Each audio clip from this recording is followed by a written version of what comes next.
Friends నేను ఈ మొక్కజొన్న తోటకాడికి వచ్చాను. చూడండి ఇక్కడ అవి మంచిటి పీక్కుని తీసుకుని తిందాం అనుకుంటున్నాను. బాగుందో లేదో. చాలా బాగుంది ఫ్రెండ్స్, చాలా పెద్ద పెద్దటి. చూడండి తీసుకుందామని రూమ్ దగ్గరికి వెళ్ళి కాల్చుకొని తింటాను.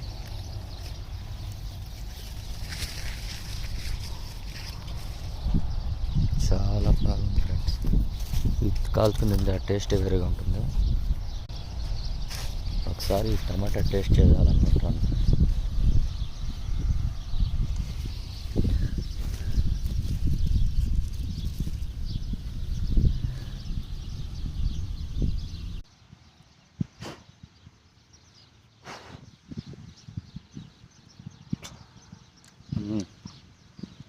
చాలా తీయగా ఉంది ఫ్రెండ్స్,